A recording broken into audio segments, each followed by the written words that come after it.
or why do you choose the foods you eat, right? How you have this plant-based diet. Why did you come to that conclusion? Well, for animals, health, and the environment. But when you ask the 99% why they choose what they eat, animals, health, and the environment are nowhere near the top of the list. They may not even be top 10 on their list. What's on their list? Taste, cost, convenience, heritage, cultural norms, societal pressures, fitting in.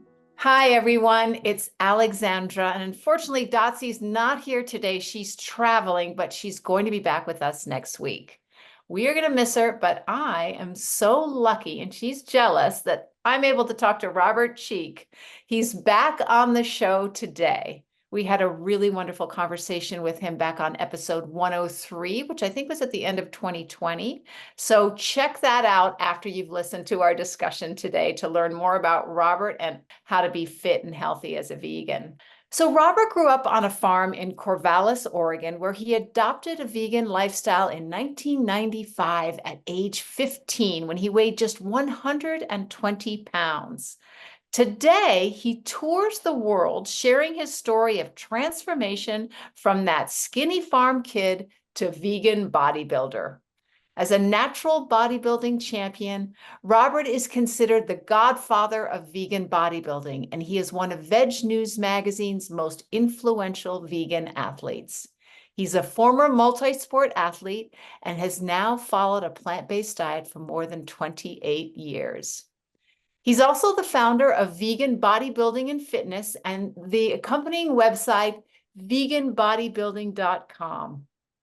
He is the author of the inspiring books, Vegan Bodybuilding and Fitness, Shred It, Plant-Based Muscle, the New York Times bestseller, The Plant-Based Athlete, and his latest, which we're going to talk about today, The Impactful Vegan. It's going to be released on June 25th. Robert is also a regular contributor to Forks Over Knives, the Center for Nutrition Studies, Vegan Strong, the Vegan Gym, and No Meat Athlete. He lives in Colorado with his wife and 2 rescued chihuahuas. And I am really, really excited to talk about his wonderful book, which I've read. So welcome to the show, Robert. Thank you so much, Alexandra. It's so good to be with you again. Yes. And you know what? I was thinking as I was researching, reading your book, writing your bio, etc., how you're also, and I wanted to say this in the bio, but I thought, well, wait, I'll wait and then I'll say it after. What a nice man you are. I will never forget the first time that you and I met. I don't know if you remember, but it was in the co-op in Santa Monica, California. You were visiting, you were there because you were speaking at an expo or something. And I hadn't met you, but I knew who you were. And you came up to me and it was just you were so nice and and our audience is going to get this from you today, I know, but just so positive and I don't know, I just had this great vibe from you. So I feel like I'm your friend, even though you're my friend, even though we've only met a few times. Well, thank you for sharing that story. I really appreciate that. And I will try to live up to that every day. Okay, let's talk about your book. And you used to think that you had to be the perfect vegan, meaning just, not eating anything but vegan food, not wearing animals, using animals, etc. And that was the best way for you to help animals. And then you read a couple books. So tell us about these books and why they inspired you to write your new book, The Impactful Vegan. Yeah, absolutely. Thank you so much. And I've been vegan for the animals now for almost 3 decades, and I'm still as passionate as I've ever been. And that's why The Impactful Vegan is so important to me. I read Peter Singer's book, The Most Good You Can Do. I read William McCaskill's book, Doing Good Better. Nick Cooney's book, How to Be Great at Doing Good. And they all had this central theme of effective altruism, which is basically trying to figure out how to do the most good. So how can I contribute most to the world around me? And using a scientific evidence, using data, using the information we have available to quantify how to do the most good. And so I was thoroughly inspired by those books, which were largely aimed at reducing global poverty, trying to help the world's poorest people. I mean, we have right now 1 billion people going to bed hungry tonight who don't know where their next meal is going to come from. People who literally in some parts of the world have to walk 6 or 7 miles each direction for clean water, whereas many of us have very luxurious lives and have all the food and shelter and comforts that we could ask for. That's not true for the rest of the world. In fact, I think the very latest data is that if you make more than $30,000 per year, you're richer than 85% of the global population.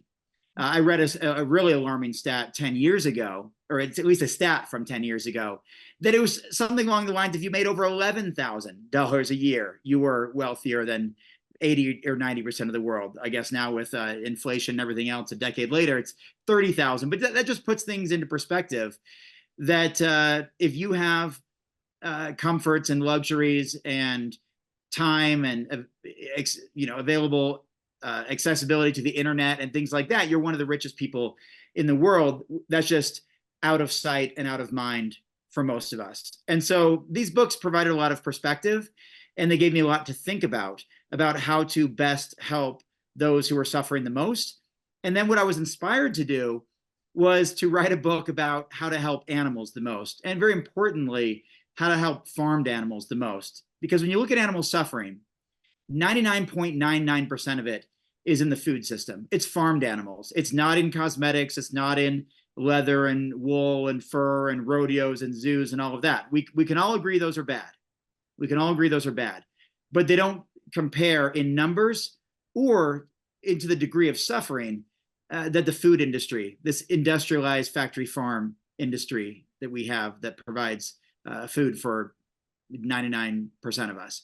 And so that was my aim. That was my approach, to use some of these principles, these scientific methods, these ways of measuring and quantifying suffering and improving the lives of others, and how to get the US dollar to stretch the farthest, and how to spare as many animal lives per dollar spent or per hour spent of advocacy, and whatever the case is, to reduce the suffering of farmed animals. And so that's what I set out to do with The Impactful Vegan. And I feel like after 2.5 years in the making and interviewing dozens and dozens of leaders in the vegan and animal rights movements, I came to some good conclusions. So effective vegan altruism. I have mixed feelings about effective altruism. I think it's a very smart way to sort of lead, but I don't think that it means that because people do other things that might not be quote unquote as effective, it doesn't mean that they shouldn't do it. What are your thoughts on that?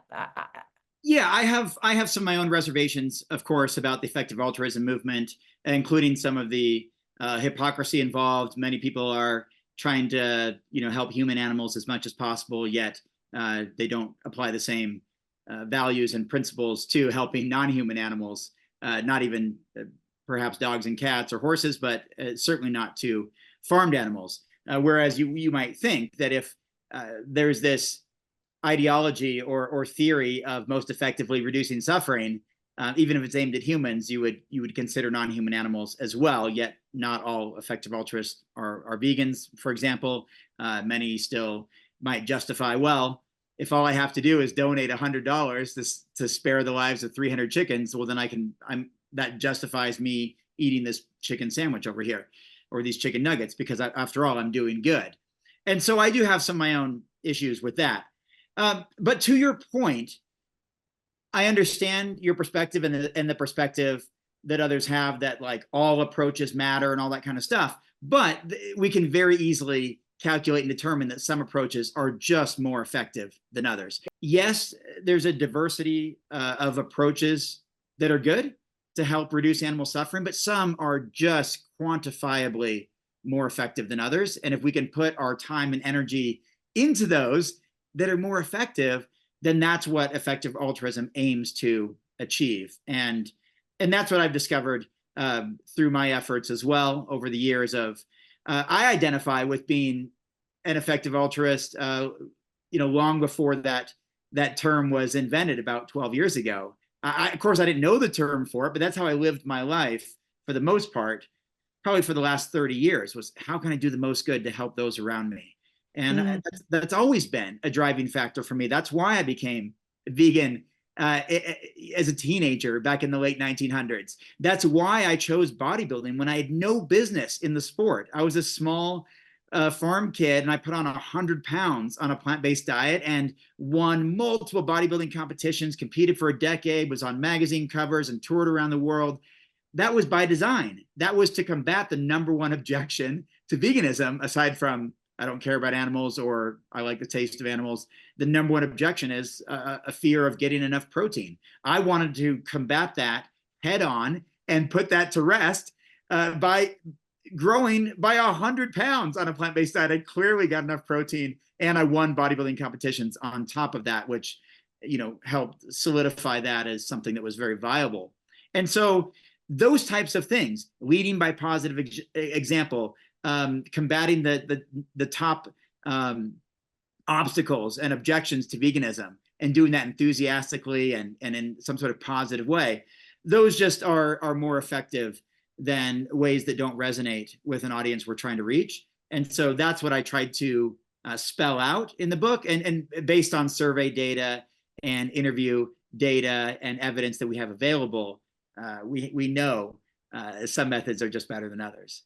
And you do talk about those in the book, and we'll get into that. I just, for the effective, one last thought about the effective altruism, which I think is a really important concept to keep in mind when we donate money or choose where to put our time or expertise. But when it comes to veganism, if the goal is to help the most animals the most, I can understand why it's easy to measure the numbers of animals. But how do you measure suffering? Like, who's to say that a dairy cow suffers more than a chicken?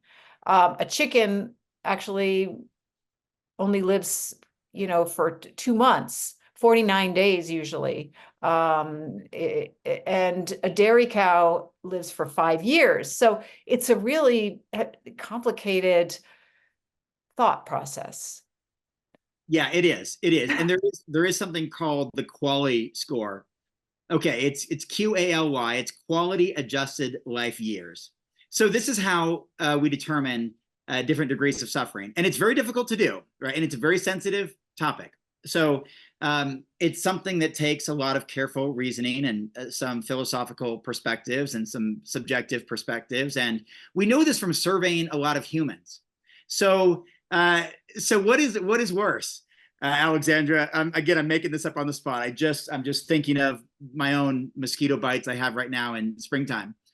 So what is worse, suffering from migraines every day of your life, or poison oak or mosquito bites every day of your life? There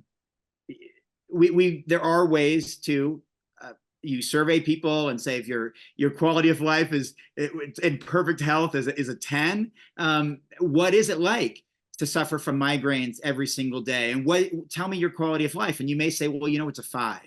And then you ask the person who suffers every single day from these itchy mosquito bites or poison ivy or poison oak or, some other skin disease. And they say, well, it's, my quality of life is a 6. We can determine someone living with migraines is suffering more than someone with this itchy condition, either because the itchiness is they don't notice it when they fall asleep. They're distracted by it when they're watching television. There's other ways. There's cream or treatment to alleviate it, whereas migraines are harder to deal with. These are scenarios I just made up. And in William McCaskill's book, he actually lists some. They're not necessarily humorous, but he says you can actually use this sort of methodology to determine the level of suffering among these 3 things. Going through divorce, losing your job, or stubbing your toe. and it almost sounds humorous to you can really identify the level of suffering of something as monumental as let's say a divorce, or that maybe losing a career you had for a long time versus stubbing your toe on the coffee table. But there are ways of doing that. So as it turns out, in fact, I think I'd have to double check, and the book is, I think, off on the shelf over there, not in front of me. But in Doing Good Better, I believe that William McCaskill did determine that egg-laying hens and dairy cows are 2 of the animals that suffer the most. Yes, one lives longer than the other, but one suffers in dairy cows might be able to move around a little bit or get some sort of fresh air pasture where egg-laying hens cannot. They cannot even move their wings. These are all factors that are taken into account. And that's why I've got the book right here, my book. That's why there's a chicken on the cover. There's a hen on the cover, because it takes about 150 to 200 chickens to create the same amount of edible meat as one cow. We had some beautiful book covers with a cow on the front. It was the quintessential vegan book with the cow and green and white cover, which are the typical vegan book covers, green and white. And I wanted to go with something totally different, bright orange with a hen on the cover, because hens are going to suffer to a tremendous degree. So their level of suffering is high and in massive numbers. Like I said, 100, let's say 175 to 1 as far as individual hens, individual lives per one cow. And also just based on our consumption. What are people eating during sporting events? They're eating wings and nuggets. They're eating legs, arms, wings, and the breasts and other body parts of chickens to a massive degree in the tens of billions. And so that's so much greater than cows of all types. But we can also determine that dairy cows suffer more than other cows. I don't like using the term beef for those types of food things associated with animals, but you know what I'm getting at. Certain types of cows suffer more than others, and you could say you can use that same methodology. Again, it's called the quality score, quality adjusted life years. Now, the only thing that we can't do objectively, we have to be honest about this, is that we can't ask the animals how much they're suffering.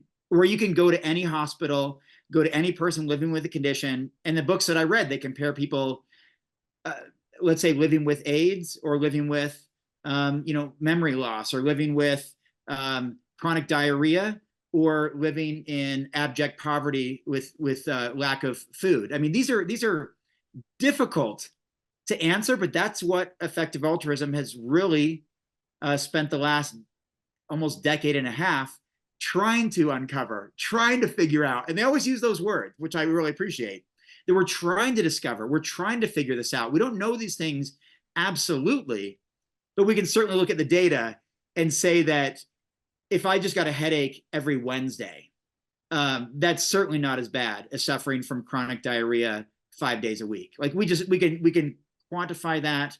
And also you look at someone's the length of their life. Our life expectancy is down for the first time in 100 years, or down significantly. I think COVID had a lot to do with that, but we're down by 2 years. It was 78, now it's 76 for the average American lifespan.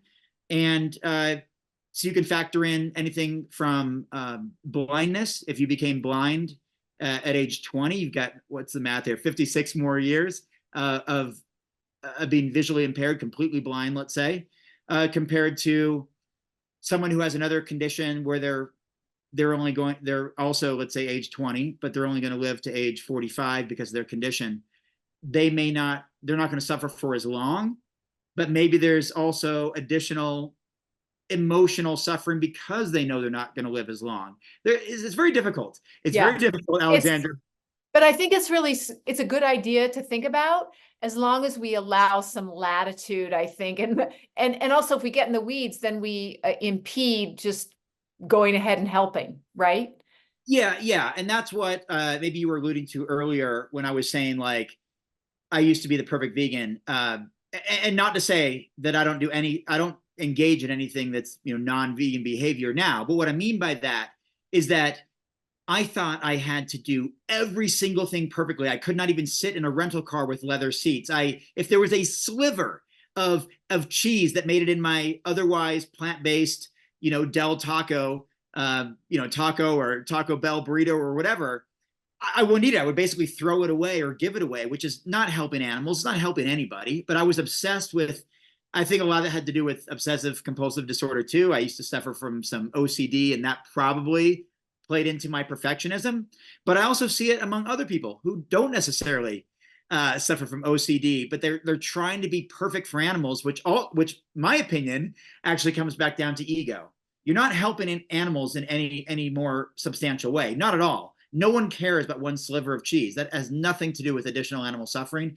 Nobody cares about sitting on leather seats in a vehicle you did not purchase or contribute to, and you're just in an Uber ride or whatever. This is not something that we need to worry ourselves with, but some people do. And therefore, when they do that, they often turn people away from veganism. Man, that lifestyle seems so difficult. It seems so hard. I could never do that. I don't know how you do that. It doesn't look like it's any fun.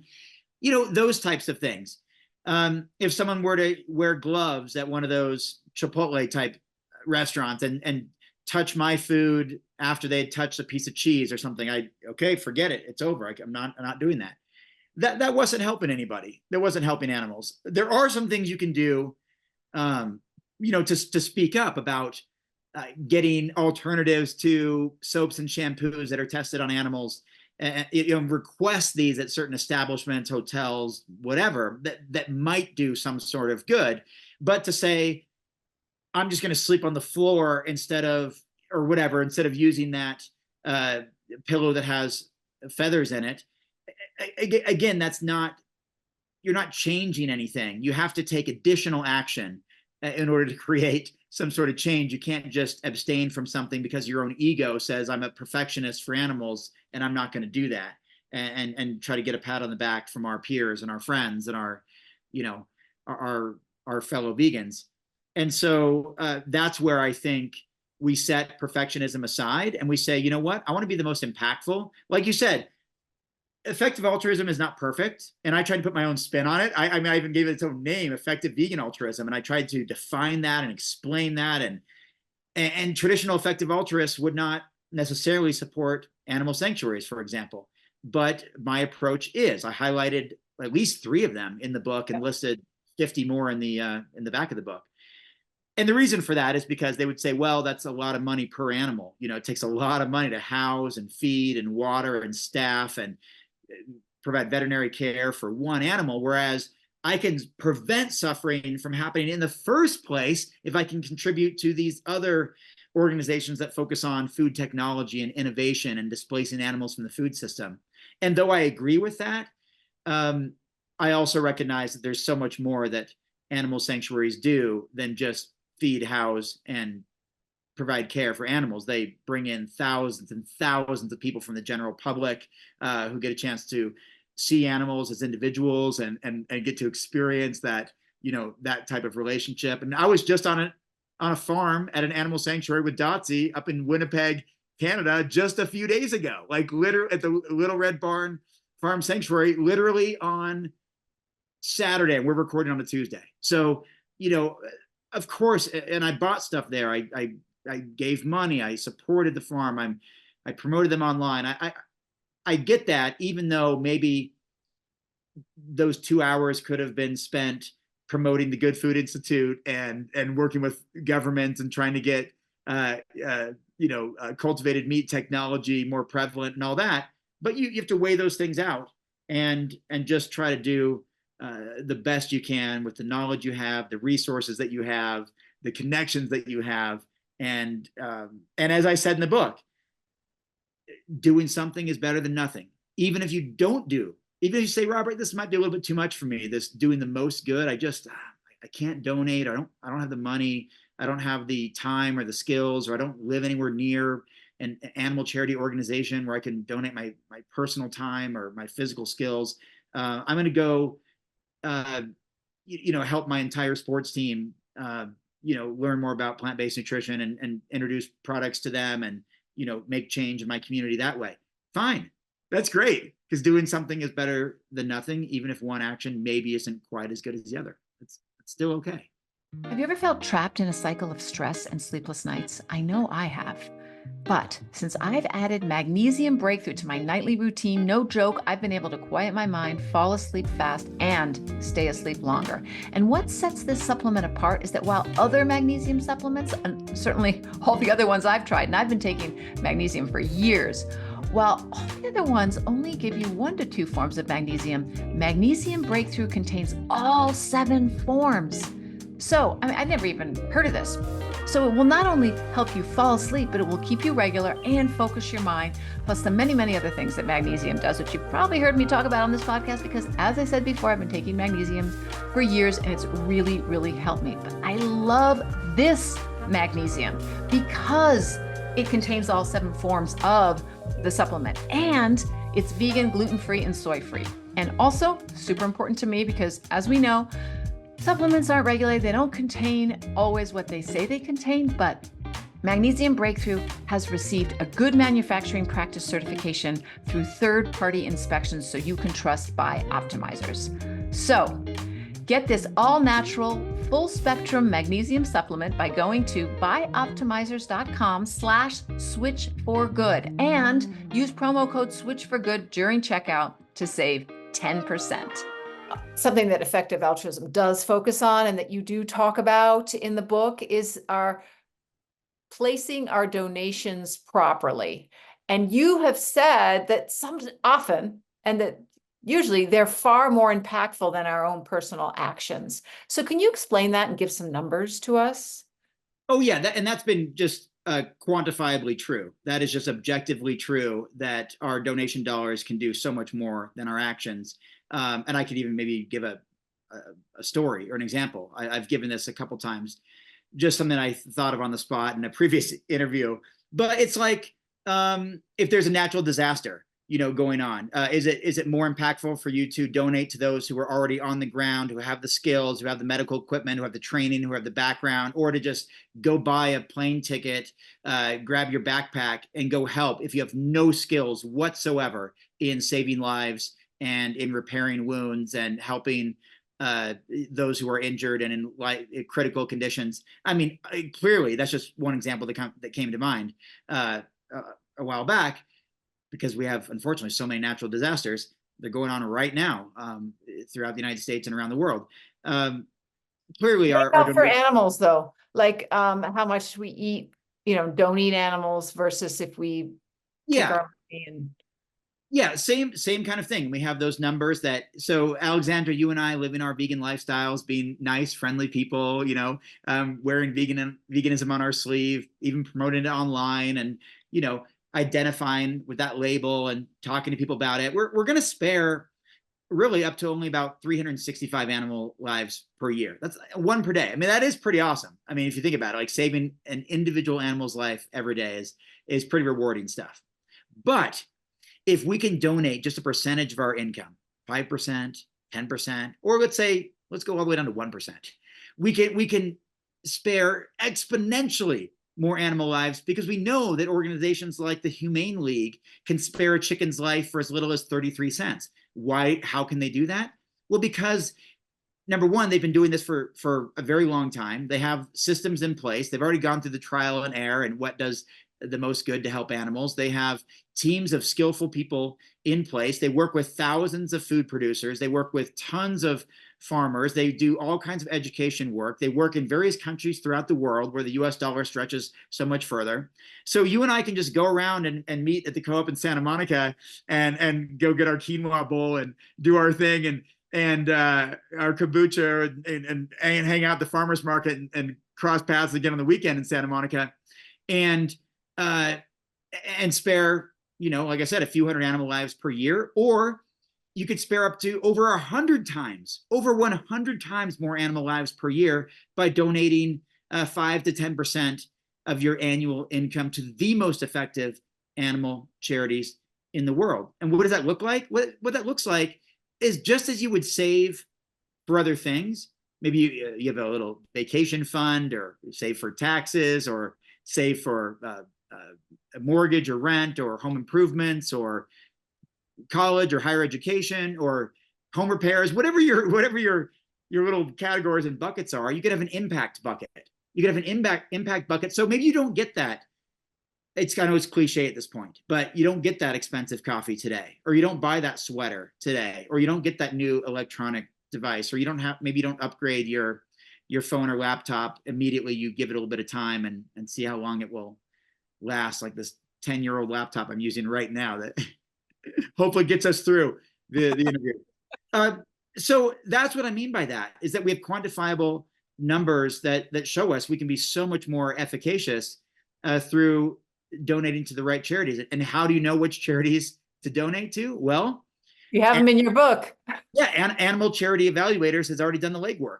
They've been around for over a decade, and they've evaluated over 3,000. Is it 3,000? Yeah, over 3,000 animal charities using all different types of criteria to determine how effective they are at reducing animal suffering. And I give a list of those organizations in the book. And to no surprise, at least no surprise to me, and hopefully many others, a number of those organizations are based outside of the United States, or they have offices and they operate outside of the United States. Why? Because the US dollar stretches so much further there. If you can spare 10 animal lives here in the US for the same amount of money, you might be able to spare 100 or even 1,000 animal lives in places like Africa, parts of Asia, Central and South America, where just the strength of the US currency can do so much good. I mean, in William McCaskill's book, Alexandra, this is how crazy it is. It's unbelievable, this example he gave, that if you were to get, I'll just give you the exact number. If you were to get an extra $220, how much would your life change? Not much. Not much, especially over the course of a whole year. I give you an extra $220, or I didn't give it to you, but someone did. You acquired it. But for the world's poorest people, he used in his example, he used an Indian farmer. 220 US dollars would double his annual income. That would just double his income. He could feed his family, he or she, they could do repairs on the house, they could enhance their lives, they could produce more food, they could get more food for themselves. This life-changing $220. Again, that book was from 10 years ago, but let's say it's $350 now. The point is, that's just how far the US dollar goes. I mean, I'm sure you've done a fair bit of traveling. I've done a fair bit of traveling. I was just in Southeast Asia back in December. My friend and I were at an all-vegan restaurant. We were indulging, of course, excited to be there. We got like 7 plates of food and drinks, trying to support the vegan eateries and all that. And it was like $15 US dollars for like 7 plates of food. Even if they were small plates, it's $15 for one plate of half a plate of food in Santa Monica, right? That's what I mean. That's what I mean. The dollar can stretch so much further. And that's why I support Dharma Voices for Animals based in Sri Lanka, Vietnam, and Thailand. That's why I support the Humane League that operates in other countries outside the US as well. And why I encourage readers to look outside of our own borders, our own personal biases, and realize the amazing amount of good that we can do just outside of our regional observations and our regional biases, and to consider contributing to international organizations. Well, I love that, because I grew up on those bumper stickers that said "Think globally, act locally," and your book just broadened my view of, just broadened my view about that. That maybe think globally, act globally works too very well. Suffering is everywhere, and an Indonesian chicken suffers the same when done the same thing too as an American chicken. And so you're right, it's important for us to acknowledge that. And also, if we want to be effective altruists, that is the best way to help the most animals the most. So one thing I really appreciated about your book was that you had a section where you talked about we just talked about donating money, but the actions that activists can take to help animals, which ones are the most effective and which ones aren't? Which ones can actually be counterproductive? Can you talk about those? Because I actually have, although I am a open rescue activist and an animal investigator, and so that is not an effective altruist stream at all. It's the opposite, because we rescue 1 or 2 animals maybe from a factory farm, although it does have multiplying effects, because then we put the story on social media and people see it, and we show them how an animal should live and can live in a sanctuary. And also organizations like the ones I affiliate with make the Humane League seem very, very mainstream. So there's value in all ends of the spectrum in a movement. But I did learn a lot by your section on the most effective ways of advocacy. Yeah, and Alexandra, this is one of the most sensitive topics in the whole book, if not the most sensitive topic in the book. And you could even tell by my language in the book about that, that I was taking that to heart, or being considerate about that sensitivity. Because But you also were relying on studies, which are really important for us all to know. right. And that even though if we want, it's all about, it has to be qualified. Do we want to be the most effective? Do we want to be effective? Because we also have to make sure that it's not about us, like you were saying in the beginning. Yeah, because it's very easily can become about us. And I put that in the book because we do get, I mean, I've been in this movement 30 years. I've been around a lot of things, and I can see that we get carried away sometimes, where it's empowering to be the voice for the voiceless, right? I am standing up for animals. I am fighting for them. I am their voice. I am going in and doing this work and all this kind of stuff. That in a way, even if it's not intentional at all, that feeds our ego. Because people applaud us, like, wow, I could never do what you do. You're so brave. You're so, thank you. I stand in solidarity with you. Thank you for being the voice for the voiceless and all that. But it all comes back down basically to answering this question. I think it's so profound, I wrote it down. But I think it's really what matters. Who are we trying to reach when we're doing all this work, vegan advocacy? Who the heck are we trying to reach? The 99%, right? So I wrote this down. What actions help inspire omnivores to change their eating habits? It's omnivores who are contributing to the supply and demand of 99.99% of animal suffering in the food system. We can expose all this stuff all we want. We can do disruptive protests all we want, make a big scene at Whole Foods Market or whatever grocery store it is, and yell at people and scream at people on our megaphone. But does that behavior inspire an omnivore to change their purchasing power and change what they put on the end of their fork or put on their dinner plate? The surveys suggest it doesn't do all that good.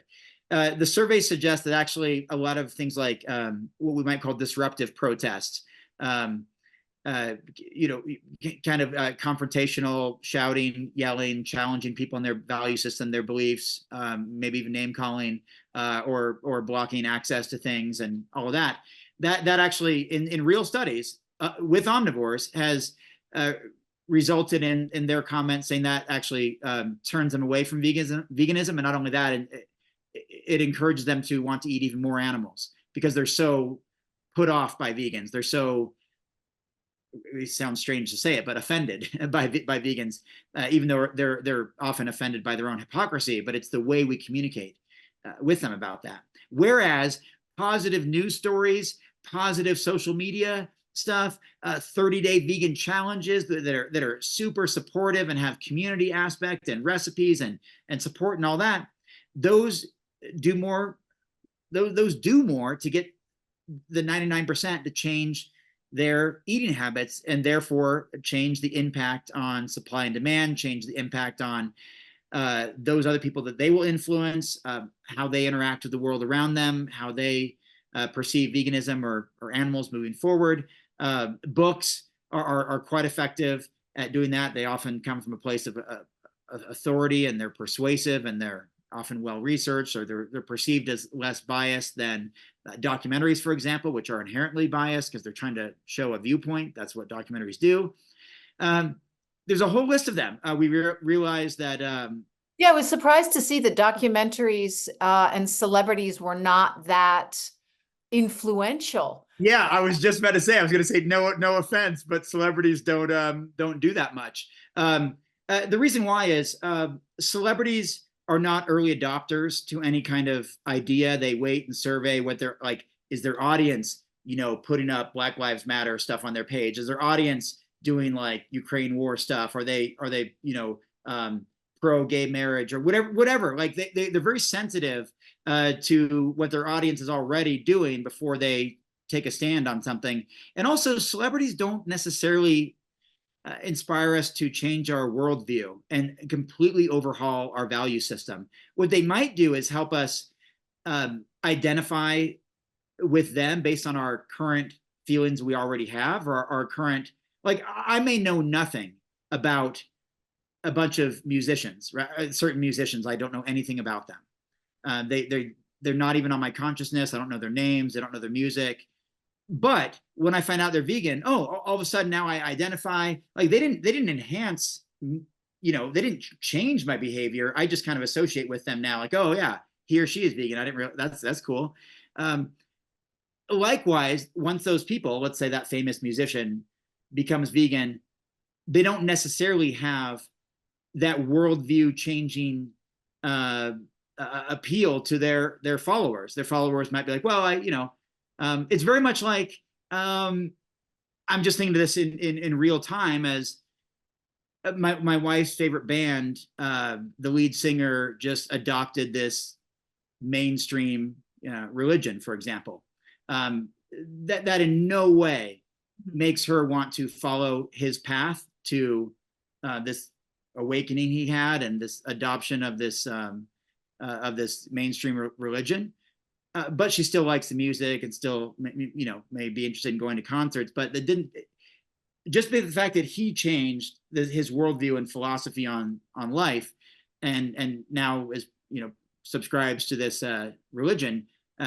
She's not going to do the same, and I suspect a lot of other people won't either. So celebrities don't necessarily have that influence. In fact, you're more likely to be influenced perhaps by a friend or someone you spend time with, or you value their judgment or their character, or even persuaded by somebody you don't know, by, let's say, Forks Over Knives or something like that, where they provide a lot of compelling information and a lot of healthy plant-based recipes, and that looks really enticing. And they have all these studies, including one I got an email today about the benefits of a plant-based diet on actual human studies that show that it's good for longevity and reducing risk of early mortality and all this kind of stuff. So that's where celebrities and to some degree documentaries and billboards and other things don't make you change your worldview. What they might do is help you with that 7 points of contact, right? Where you got an email and then your friend said something and then you saw a billboard and then you watched the movie and then you saw a TV show and now this musician and then this famous athlete and then you saw a book, and it all adds up. But sometimes one of those things will be more effective than ping-ponging around to 6 or 7, 8 things that are less effective. Sometimes just a 30-day vegan challenge is what people need to change consistent behavior, and that's good enough for a lot of people. So what it sounds like is that there are many ways to approach advocacy for veganism, but there are some that are detrimental, and you say that might even close people down, because most people do need a lot of like you said, those points of contact before actually taking action. But what those points of contact do is open their mind to be open to taking action. But there are some things that we vegans do that can turn them off, and being too preachy, too judgmental, too aggressive are at the top of the list. Yeah, if you're trying to get 7 points of contact and to persuade someone's behavior, and one of them is throwing red paint on them because they're wearing what appears to be fur, probably not going to win them over. You're trying to get 7 points of contact, and another strategy is just to yell at them with a megaphone and call into question their character in front of other people and publicly humiliate them. Probably not going to win them over.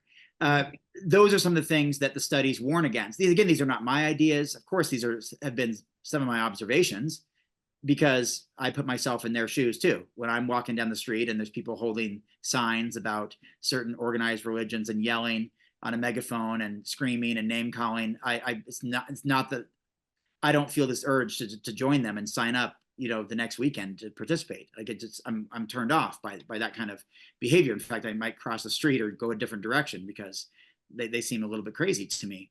The same thing can be said for vegans who, we are in this incredible movement. I mentioned this in the book, that it's really the only time, I don't want to mess this up. The quote is so well stated in the book, but I'll give it my best here.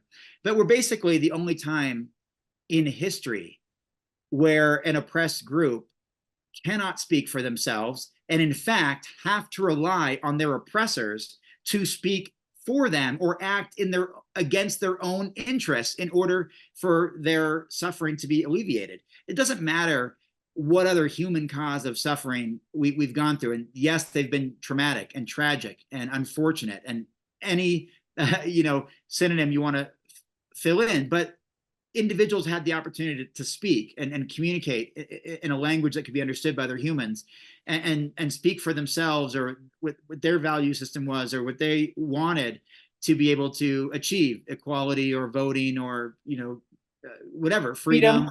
Yeah, whatever it is, not to be slaves. Animals just don't have that. They don't have anyone answering the call to, especially those suffering in the food system or in experimental laboratories in just these horrific conditions. The only people coming to save them are people like us. And of course, that means we're going to be very passionate. I mean, how many millions of animals have been killed just during our conversation right now? It's unbelievable. So it's understandable that people are passionate and they get fired up, and they're going to yell, and they're going to take action. They're going to disrupt things. They're going to cause a ruckus. I totally get that. But how does that impact the 99% that we're trying to change? And that's where the Vegan Strong method comes in. That's where leading by positive example comes in. That's where even if we don't like it, that's even where health and fitness and wellness come in to some degree. When we live in this very sick society that doesn't care about animals as much. Veganism is and always will be about animals. It's not the diet. It's not about health. It's not a trend. It's not about the environment. It's about animals and unnecessary animal suffering, and preventing that to the extent that is most practical. And that doesn't mean that we should ignore the entry point that Forks Over Knives and What the Health and all these other Dr. Michael Greger and nutritionfacts.org and everybody else contributes to. They're doing tremendous work reaching people where they are with their selfish interests of wanting to lose body fat, improve health, live longer. It almost has to be focusing on humans' self-interest in order to benefit animals. For example, to at least open their minds to say, okay, I'll try this. And then what happens, Robert, and I'm sure you've seen this, and it happened to, it certainly happened to me, is that once you see the health benefits, although I went vegan for the animals, but once you see the health benefits, then you just naturally open up to the other benefits of veganism, which is helping animals, and then you stay vegan for the animals. Yeah, absolutely. And that's what I wrote about in the book with the vegan Kaizen system, which is small incremental steps toward forward progress. Of course, you and I would love if people went vegan overnight and became vegan for the animals and for the same reasons of not contributing to unnecessary animal suffering or exploitation, and spreading compassion towards animals and liberating animals and all that. It just doesn't always work that way in the real world.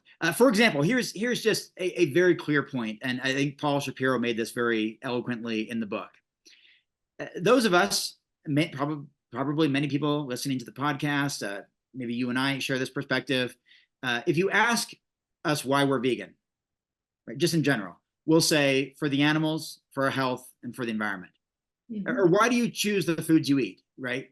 How you have this plant-based diet. Why did you come to that conclusion? Well, for animals, health, and the environment.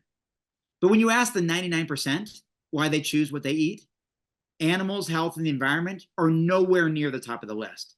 They may not even be top 10 on their list. What's on their list? Taste, cost, convenience, heritage, cultural norms, societal pressures, fitting in, consistent habits they've had since they were young, religious reasons, habits that have been cultivated throughout their entire lives, maybe passed down from their family. Some of it is protecting of privilege that they have. They feel like they're at the top of the food chain and they don't want to give that up. Nobody wants to give up status or power, and humans are incredibly guilty of that. And they see that giving up dominion over animals in as far as using them as commodities is letting go of their status and power that they inherited from their ancestors and from their species.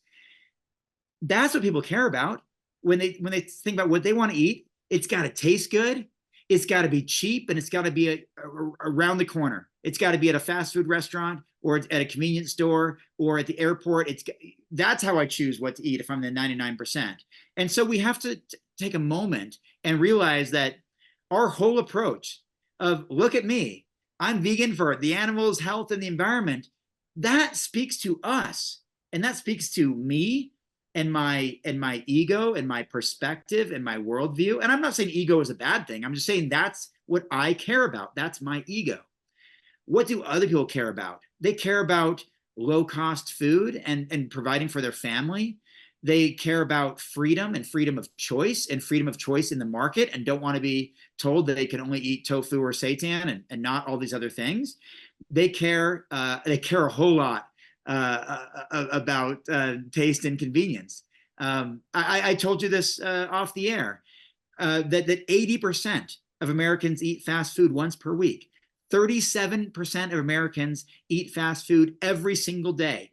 20% of Americans admit to eating at least one meal in their car per day, which is indicative to eating fast food or otherwise being in a stressful hurry and eating heavily processed packaged food that they can just eat right there. We have 73.6% of Americans overweight, 42.5% of Americans obese. That's not to body shame anyone. That's to sound the alarm that what we are doing, raising, farming, and slaughtering animals for human consumption to the tune of 80% of us in the United States of America and in many Western countries around the world, eating fast food on a weekly basis, this is not working. This is not working for our health. This is not working for the environment. And it sure as hell is not working for the animals. And so those are the things we care about. But we've got to go ahead and start talking to people about the things that they care about. And to some degree, they might care about freedom of farmers when they find out that farmers don't make very much money, that large corporations even own the livestock, and farmers just use their land and their space and their supplies to raise pigs and chickens and cows and sheep and goats and rabbits and other animals, turkeys, ducks, geese, chickens, all down the line. When they find out that who's working in slaughterhouses, it's migrant workers, it's prison labor, it's all kinds of different people in these horrific conditions. Maybe they'll care about the human labor that's involved in that, and maybe you find some sort of common ground. When they find out that their fellow human, farmers are not making very much money, that there's all these people working in these horrific conditions who don't have anything else that they can to do, and including using prison labor and all that.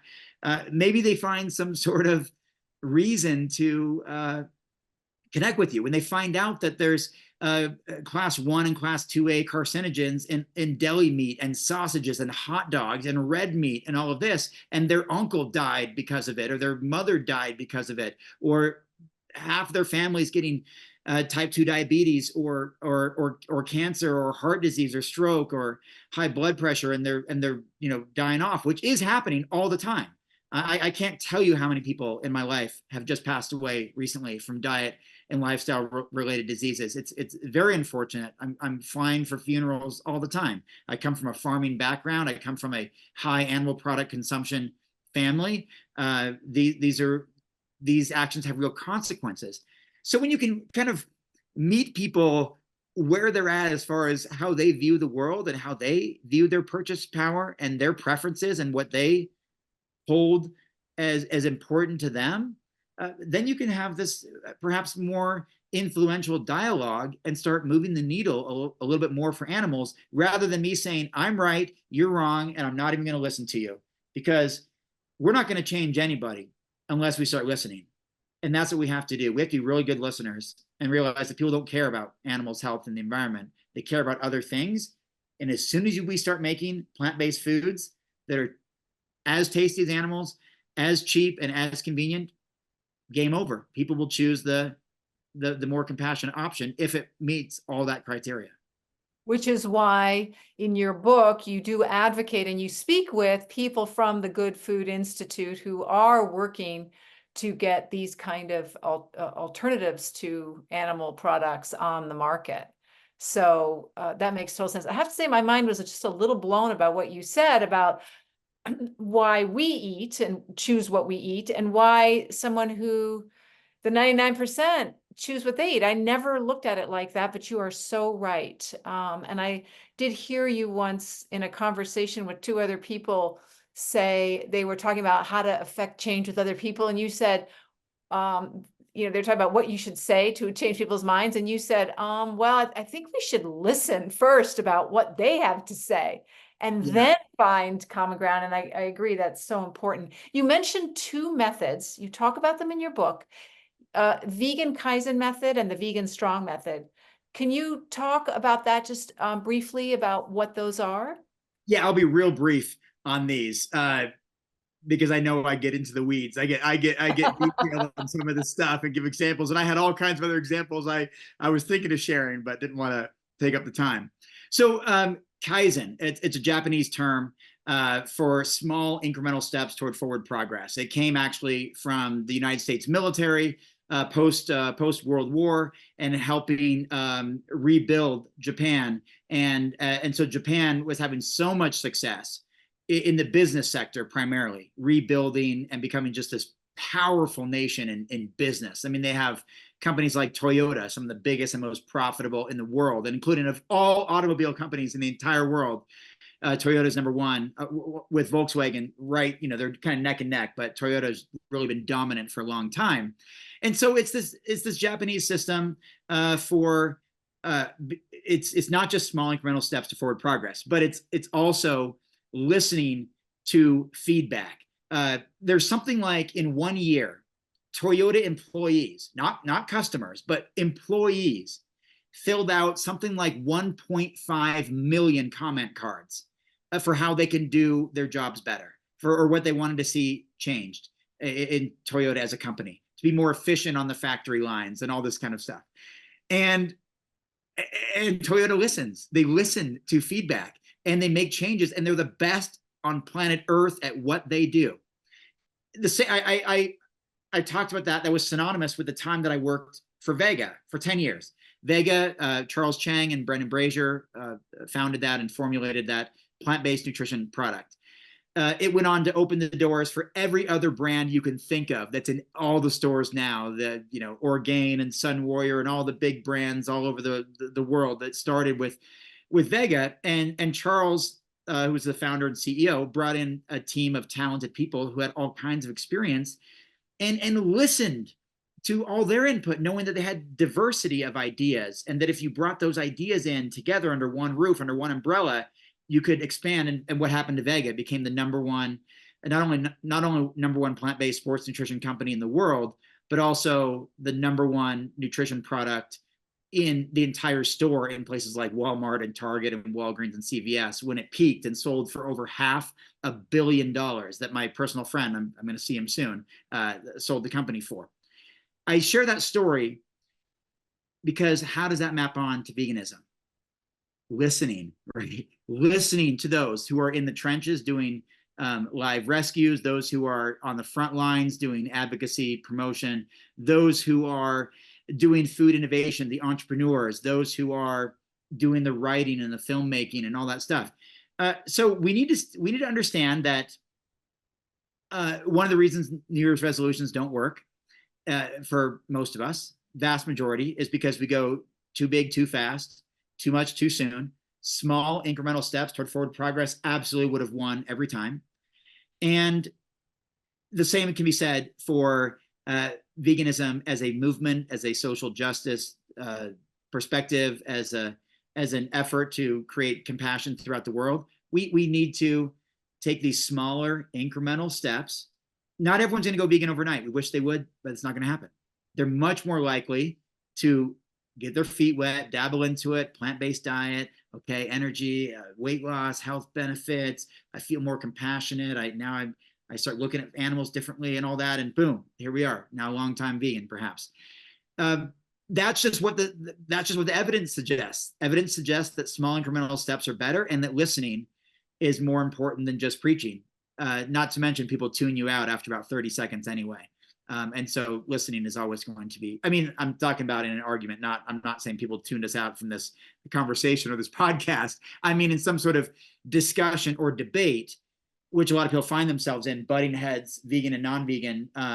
Both people already have their ideas and their talking points in their head. They're just waiting for the other person to stop talking so they can give their point without listening to that person who's trying to share their point. So that's vegan Kaizen system.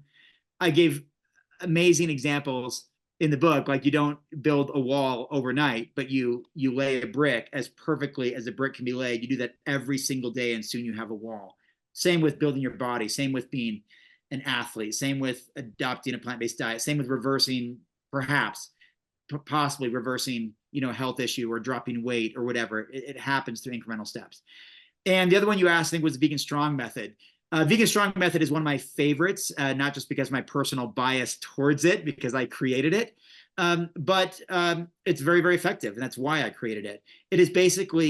It's really two main components. It's leading by positive example, and I mean that in every aspect of being a positive, uplifting representative of the vegan movement, to leading by positive example, even in our health and wellness. Even though veganism is not about health, it's not about personal health, it's all about preventing unnecessary suffering to animals. It just so happens that humans are very selfish people. We're very superficial people. We like to understand that something has health and wellness benefits. And if we can kind of wear that on our sleeve and promote that, if that's a part of our life, that can be really, really beneficial. And when people come to us with questions or curiosities, we can not, kind of brush them off or scoff at them that it's a waste of time. They're, oh, are you kidding me? It's 2024 and you're still asking about protein? Like, what is wrong with you? But we can pause and realize they have legitimate questions.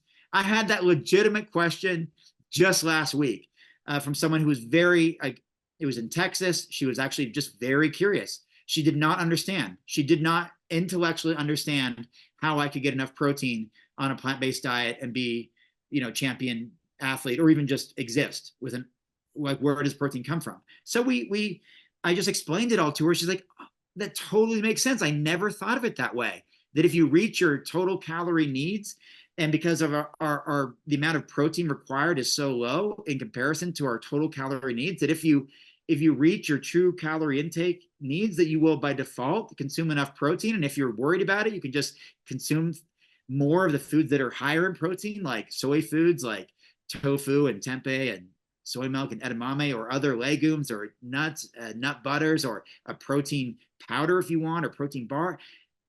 Totally made sense to her. But without the vegan, if you eat a whole food diet, by the way, if you just eat junk food, you might not reach your protein.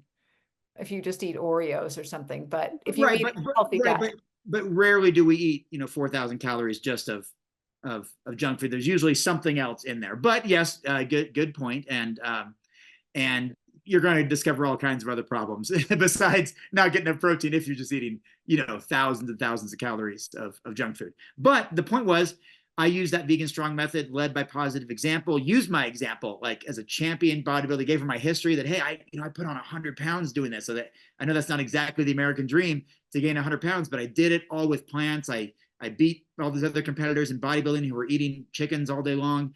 And so I showed the efficacy, the validity of it. I showed the evidence of it. I shared my personal experience. I gave her all kinds of ideas. I even handed her a bag of vegan jerky to take home, and gave her resources and showed her products and told her about my books and all that. So that Vegan Strong method is part one, is leading by positive example. And part two, very importantly, not to be overlooked, is getting plant-based products into the hands, homes, and mouths of as many omnivores as possible.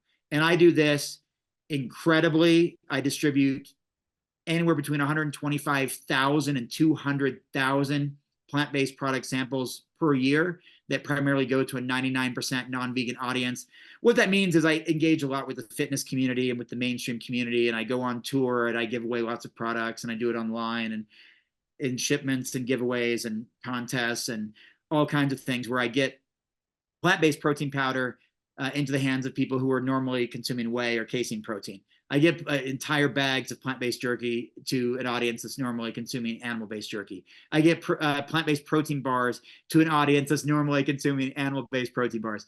You get the idea. I do this with all sorts of products. I do it at in-person events, on tour. In fact, my luggage is already packed for my next trip in 3 days. I just got back 2 days ago from another trip, and I'm off the next week to another trip.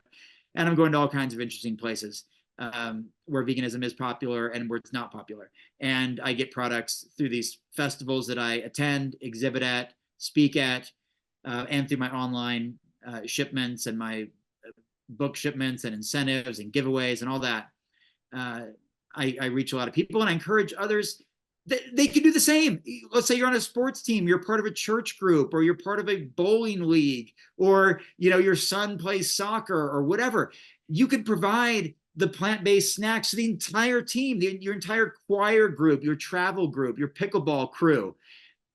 Alexandra, there's really rarely ever a time that my car does not have, a whole variety of products in it that I can distribute whenever I see people, whether it's someone who's, hungry on the side of the road and I give them a, Lara bar or plant-based, product of some type, or events that I go to, any place.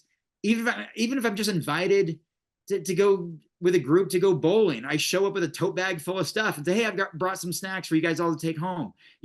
It's a coconut bacon, or, a vegan jerky, or what else? I'm looking over there. Oh yeah, a vegan mac and cheese, or little puffs, little snacks, or protein drinks, or nut butters. I got everything in front of me over there in the basement. And I get free product coupons from companies like Beyond Meat and Impossible Foods and Upton's Naturals, these big brands that are completely free product coupon. No purchase necessary. Just go to the store, redeem it, get your $10 item, and go home and eat it. And I distribute thousands, sometimes tens of thousands of those per year. That's Vegan Strong Method. And you don't just have to be me to do that. Anybody can do that. Let me tell you an example, because this didn't make it into the book. I think it got edited out of the book. My in-laws are not vegan, not even close, but they love free product coupons. They just do. They just love coupons. Even if they're like $2 off coupons, they just love coupons. My mom does too. And so I gave my in-laws just a tremendous amount of these free product coupons for vegan meats, non-dairy beverages, vegan ice creams, you name it, all sorts of products. And now they have, what I would guess, honestly, this is a very accurate assessment, probably like a 70% plant-based household, because they tried the products, they liked them, they respected and appreciated the fact that they got to try them for free, and they felt compelled to want to support that brand after getting 2 or 3 or 4 free ones. They're like, well, I better support them. And then they just became a regular thing. So when they're making tacos or lasagna or burritos or whatever it is, they'll use a plant-based beef crumble or plant-based chicken for fajitas or whatever, because they tried it, they liked it, and it was something they never would have tried before. They never would have just brought in non-dairy ice cream or non-dairy butters or other things to their household, but because someone like me reached out to all these companies, got all these products, and introduced them to them, now that's how they live. The same with my best friend, far from vegan, but because we've connected so many times throughout all my work in the vegan bodybuilding world, I send him products of all types. He's really big on supplements, protein powders and that kind of stuff. Now that's all he uses. He's again has like a 70-80% vegan plant-based household. It started through Vegan Strong Method, and I do this everywhere I go. It's almost obnoxious. If I'm on an airplane, I got stuff in case I want to share with somebody, and not in like a weird, strange kind of way, but I just have stuff, and I'm able to share them with people, and people are receptive to it. They know that I work with lots of companies, that I've written books on this subject, but even if you haven't, find a way some sort of community, it's summertime now, go to some, some sort of community gathering or whatever it is, and share plant-based products with people. You never know who you're going to turn on to plant-based products, who then, through their behavior, their purchase power, impact supply and demand of the food system. And that makes for positive change. Exactly, because your sister, who lives a quiet life, and she's been vegan for 30 years, she impacted you, and you in turn impacted the world. So even though she might not be what the effective altruists feel are, on paper, an effective altruist, she actually has been a super effective altruist. So you never know who you're going to aid. And every time someone chooses, eats your beef jerky, it means they're not buying meat jerky. So there's one animal you might have saved, one chicken from that beef jerky, or for, I guess, one part of a cow. So it's every little bit counts. Your book is so inspiring, and it's easy to read, although it's chock full of great information, specific information, which I really appreciate, but also an important philosophy and a very inspiring philosophy. So how can people pre-order it? Because this show is going to play a couple weeks before it's available, and we want people to go out right now and get it. Yeah, thanks, Alexandra, and thanks for having me on the show. Really appreciate the platform and the opportunity, and your very kind introduction, and your great questions too, including, which I also appreciate, the fact that you push back a little bit against effective altruism, or at least brought attention to some of the shortcomings and all that. So we were able to discuss that, intellectually, and not just, ignore some of those, those question marks around effective altruism. So I want to first of all just thank you for that, and allowing us to have this great discussion about it. So people can go to impactfulvegan.com, and when they're there, not only will you get a list of all the bookstores that's available, all the big ones like Barnes & Noble and Walmart, Target, Books A Million, bookshop.org, Amazon, all of that, but anyone who goes to Impactful Vegan right now can download chapter 1 plus the introduction totally for free. It's a 31-page PDF. All it takes is your email address. I've done it. It goes right to your phone or right to your email, and you can just read it, or read the first 31 pages of the whole book and see if it's something you're interested in, and hopefully it is. And you can also, we have a whole bunch of pre-order bonuses. That's just kind of standard these days with releasing a book, where you buy a book for $25 and you get like $200 worth of digital bonuses, including the PDF versions of 3 of my previous books, plus a bunch of other books by Chef AJ and Ella Majors and Drina Burton and other contributors, Tim Kaufman, others, which is super awesome. And then, of course, you can find me on social media with my name, Robert Cheeke, or under Vegan Bodybuilding and Fitness. I run all those accounts, and I, share lots of things about the book there, and you can learn more about it. And I just, the main thing I want to express is just, the book is really, really good. I mean, it is the best work that I've ever done.